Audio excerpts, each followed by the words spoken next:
All right, let's get right to it, folks. We got Brett Rollins joining us here on Warchant on the podcast, also in living color on your television or your computer screen. Brett works for Pro Football Focus, also does some work here on the Rivals.com network. Also, apparently, you moonlight as a professor. And I guess I read your bio wrong the first time around. You're not related to Henry Rollins. You didn't give him his thirst for life in the spoken word. No, I did not. No, I did not. But hey, he's done well for himself. That's for sure. All right, yeah, keeping up that family name quite well. That's right. The family name. Yeah. All right, Brett. Let's get right to it then. I guess as I said, for me, I'll be honest. I am not the biggest analytics guy, and I think a lot of it's because I quite simply loathe math. I am terrible at math. That's why I got into this industry where I can just talk, and I'm not even all that good at that. But I guess what are some of the things? I mean, I'll be honest. It seems a little bit intimidating. I think PFF Pro Football Folks has done a pretty good job of making it pretty easy to digest with the way they grade sort of things. But what are some of the, I guess, the myths or the things that people like me might have wrong when it comes to understanding what analytics are? Well, I think the biggest thing is that the math part of it is not as much maybe as you would think. Now, I will say what we've done at PFF, I think better than anyone, and there's others out there doing a lot of this work too, once some of the NFL data is starting to become publicly available. But it's taking all the data that we have, because we have almost 15 years worth now of NFL data. This is our 7th season grading college games. So now you have mountains of data that you can use almost predictively, as well as just, hey, analyzing what happened and looking everyone on a play-by-play basis. And that's, I think, the biggest thing. Folks look at the grades, and the grades are obviously the public thing of what we see, the consumer side of it. But we also have a big part of it that we have all 32 NFL teams as team clients, all 80 FBS teams, I think all of the Power 5 now. And if a coach is using our database and saying, hey, I want to look at all the plays 3rd and 7 or greater in this coverage, it's easily available. There's video associated. There's all sorts of great tendency type data that becomes from what we have, the mountains of data that we have. But the grades are obviously something that everybody wants to talk about. And I think the biggest thing about it is it's not projection. It's not looking ahead to say, hey, this guy is going to be able to do this in the NFL or going to be able to make these time plays. It's, hey, what happened? What happened? Did someone, in essence, perform their job as they should have on that play? That's the biggest thing that we do. Every player, every play, every game. How firm of an understanding do you think you guys have of what each player's role is in a particular play? I guess, the counter is, obviously the coaches have drawn up the play the way they intended to. You guys know ball, but is there any sort of disconnect maybe in terms of what you guys think is supposed to happen and maybe what actually is the play call, for instance?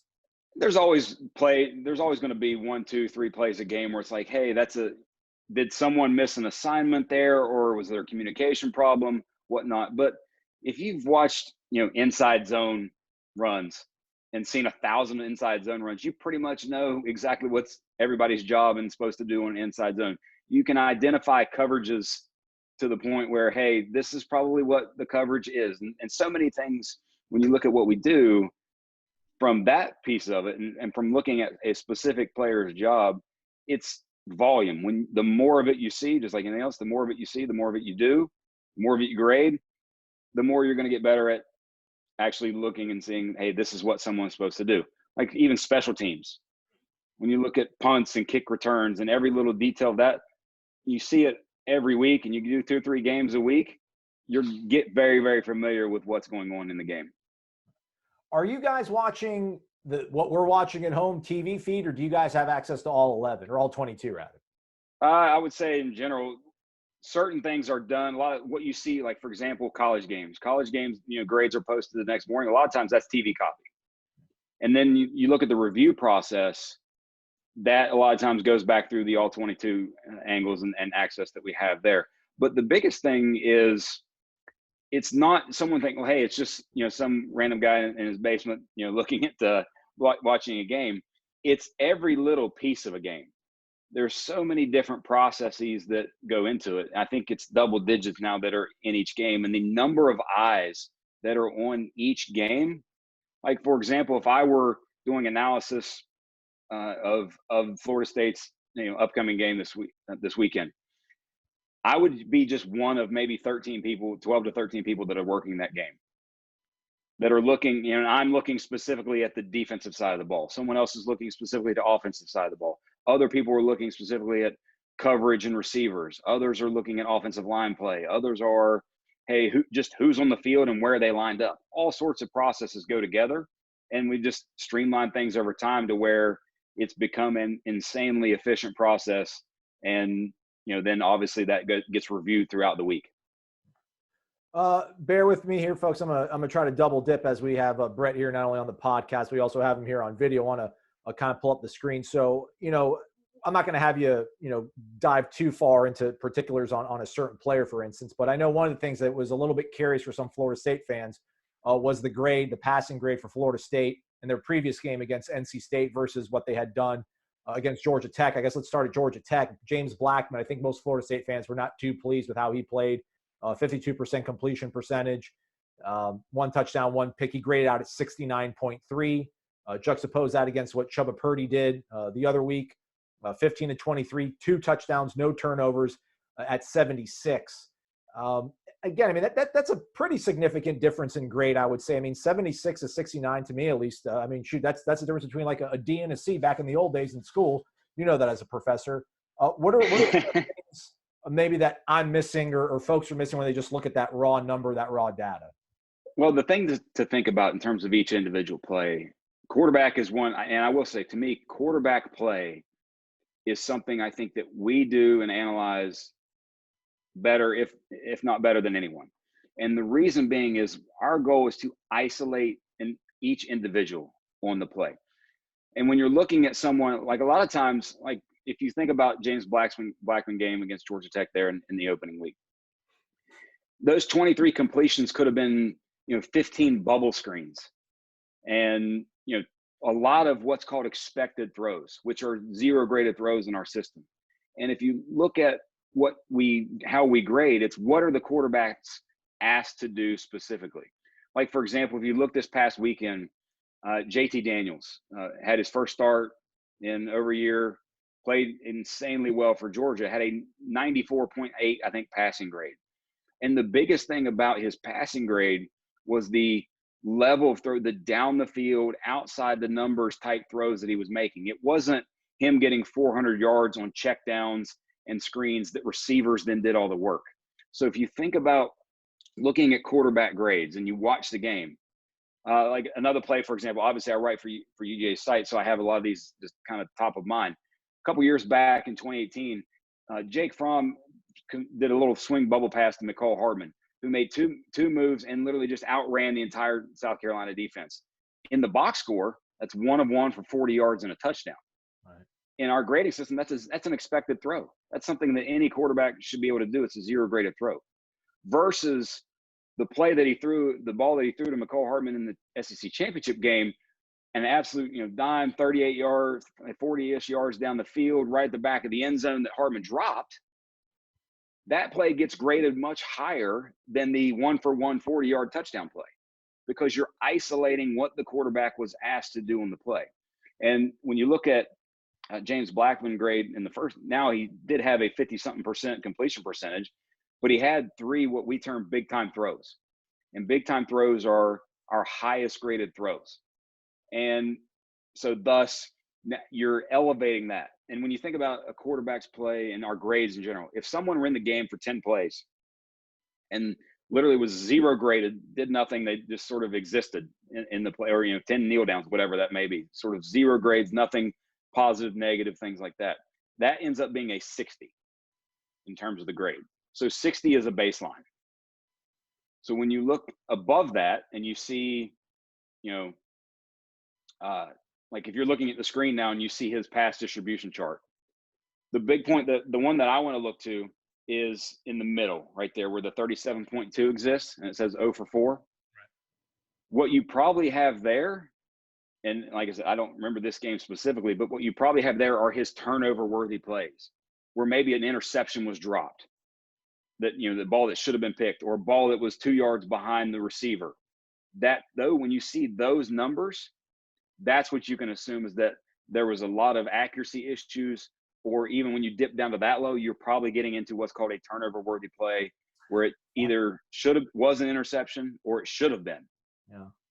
Makes sense. All right. That makes sense for sure then. I guess one of these things that, we're looking at in terms of the grades with the offense, and then you see the way that James Blackman kind of graded out, obviously, and then Chubba Purdy. So you're obviously talking about so many variables are in play. This is not just simply attempts and completions.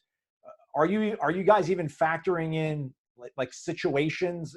Do you get Very much so. If you throw a touchdown when you're down by 30 points, is it graded the same as a go-ahead touchdown if it's the same kind of velocity and the same amount of yards downfield, things like that? Well, now I will say in terms of situation, I was thinking more like, hey, a 3rd and 12 throw under pressure that you put on a rope 15 yards down the field, different than, second and a little bit different than 2nd and 7 where you're not pressured, something of that nature. And looking at pressure versus blitz, not blitz, all the things that are there on that screen specifically that you had, those are things where you delineate, again, great, a lot of times good from great in terms of with quarterback play. Let me ask you this, and I'm going to probably jump around here a few times, Brett, but, you talk about the way that this is like a database that coaches can use to look at a specific situation in a football game to see a way an opposing defense attacks on 3rd and 7. I'll always remember a tweet that was sent out by a radio guy in Seattle, like back in 15 or 16, whatever the year was that Washington made the playoff and they had to play Alabama. And he had talked about how a source had heard that Alabama's, quality control folks, interns, had gone ahead and compiled every play that Chris Peterson had ran the previous 3 seasons at Washington, and then the 2 years before when he was at Boise. Like, being able to go back and look at all this stuff. I mean, was Bill Walsh doing this stuff? Was Chuck Noll doing this stuff? How much of this is it making football better, but maybe at the same time, I don't know, just it makes it impossible to a certain degree to do some things because there's how much of the element of surprise has been taken out of football with the amount of data that's now out there and it's easily accessible? That's a great question, and one I think that just puts more emphasis in the game on coaching. It puts more emphasis in the game on preparation and now also, here's the key. I can give you all this data and you can choose to use it, choose to look at it and see how can it help you win versus ignoring it. Like, for example, there are certain things that now when we bring in math, there are certain things from a math perspective. When you look at efficiencies, success rate, another term, EPA, expected points added per play. For example, if a team is in 2nd and 10, running the ball, and this is an absolute sort of truth, running the ball in 2nd and 10 is one of the least efficient, if not the least efficient play in all of football. So if you see a team that, hey, they, like last year for Georgia specifically, because obviously I have a little more knowledge of them than most, but last year for Georgia, towards the latter part of the season, they were one of the highest teams in the FBS outside of, say, a triple option team or a service academy that ran the ball on 2nd and greater than 7 or more. I.e., this least efficient play in football, they were doing it more than anyone. And that's what a lot of the data has done as much as anything, is it's showing, and you're seeing it more and more in the NFL specifically, by the way, because there's so much data and the level of competition is much greater than college, where you have, top teams in sort of a bracket and then versus, team 125 in the FBS. But that level of data is showing what's the most efficient thing to do, what's possibly the right decision from a probability standpoint. But again, it's just information, just like anything else that, that we have in our own life. Our financial, when you look at a financial statement as a business, that's one of I teach healthcare, the business of healthcare in the day job. You can take your financial statements and look at them and you can make a change based on that, but it's just the information. How you choose to use that information, that becomes up to you. Can you pull up Florida State in that variable there, or is that going to take too much time? Because I know when I was looking at film from Mike Norvell when he was at Memphis before he came here, like they loved running on 1st and 10. They ran on 1st and 10. It seems like I was watching them play against UCF in 18. I feel like, golly, I don't know how many possessions they had, but it felt like 80% of the time they ran on 1st and 10. And for this team right now, they cannot get behind the chains too much. So I would think they're probably close to the upper sort of percentile when it comes to running on 2nd and long, because they can't afford to get into 3rd and long. And if it's 2nd and 8, they can't throw it, because if they get into 3rd and 8 and they put themselves in a predictable passing situation with the quarterbacks they have, they're totally doomed. So yeah, I don't know if but those are things to look. Those are things that we can identify and tendencies that we can look at that really, I think, break down the game in a much more specific basis. So what is do you have, when you watch a game, usually what side of the ball are you watching? What's usually your responsibility, Brett? I mean, I will say from a grading perspective, one of the things that I'm heavily involved in is special teams. Okay. So I'm looking at, the details that we look at in terms of special teams, is unimaginable in terms of what we look at and the things that we record. I've also done a lot of various work on just general analysis. I've done work in what's called player participation data. Hey, who's on the field? Where they lined up? What did they do in the plays? I've done look, and training, and we do all kinds of training in the off season, and really look at, hey, this is where what we need to be thinking on these type of plays or these type of blocks or things of that nature. But coverages, identifying coverages, looking at QBs and quarterback ball placement, accuracy. Like we even have accuracy data for, like I said, specifically for ball placement. Hey, is it right on the numbers? Is it right here, right above the head? Is it in stride? Is it a little behind? Is it a little above? All that's there. What does this tell you as the sharpened eye of special teams? When you look at Florida State's kickoff and punt return grades, and there's nobody that is graded above like a 66. That basically they're getting what they should get. They're not doing anything else above and beyond maybe that you would normally expect them to get. That's what that tells me. All right, so 60 is the baseline, you said. So then we really need to, because we sometimes get a little bit down on kids when we don't see like a nice bright green hue next to them. Right. But so when we go below 60, that's when you kind of need to sit down and talk to a kid and figure out what's going wrong, is what you're saying. In essence, that's what you're doing. You're looking at, and one of the things, it's kind of like with baseball, and we have some of that for the NFL too, but wins above replacement. Right. Once you get down into the 50s, and especially when you see the red color, now you're looking at replacement level play. And by the way, I say play, not players, because who knows? There's all sorts of factors that go into how kids play, but the results and what the actual production is something where it's not meshing with what they're being asked to do. But when you think about the tiers and you see that sort of, once you get into the 70s, now you're looking at someone who's an above average starter. Once you get into the 80s, now you're looking at someone who is, borderline elite in a way. In college, once you get, upper 80s into the 90s, now you're talking about absolute elite play, All-American type level play, in which, by the way, Marvin Wilson has been for the past few years. Well, not this year, unfortunately.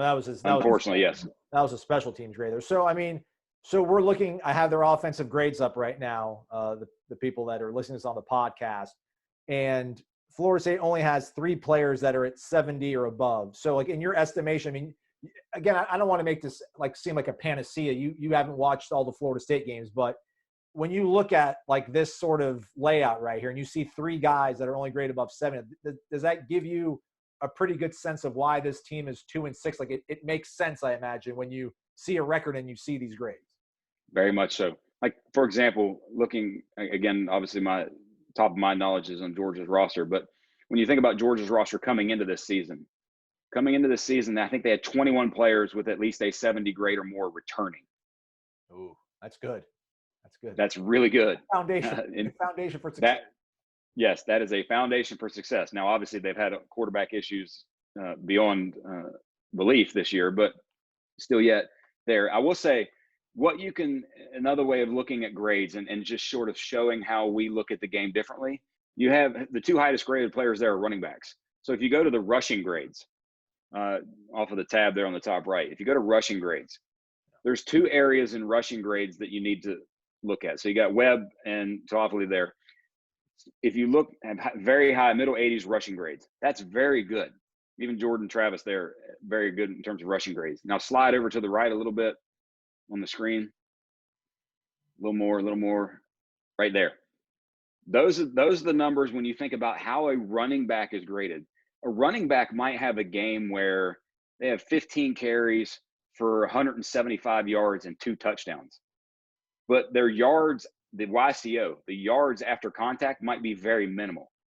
And when you see that, what does that tell you? That tells you that the offensive line is absolutely dominating to the point where the running back is not getting touched. If you look at that YCO number and it's very comparable to their actual yardage totals, that means the running back is doing a lot of their work on their own. That yards after contact per attempt, when you start getting, like with Travis at 4.99 per attempt, that's a high level number, high in the FBS type level number. The AVT is avoided tackles. When we look at running back play, the way we isolate running back play as much as anything is, what are they doing on their own? Like, for, if I run straight ahead, when you say, hey, that's a hole that we could have run through. Well, guess what? The running back's not necessarily getting the good grades there. That's the offensive line that are getting the positive grades there. Versus, hey, I made this guy miss in the hole, slipped a little tackle, and then got a 15-yard, 20-yard run.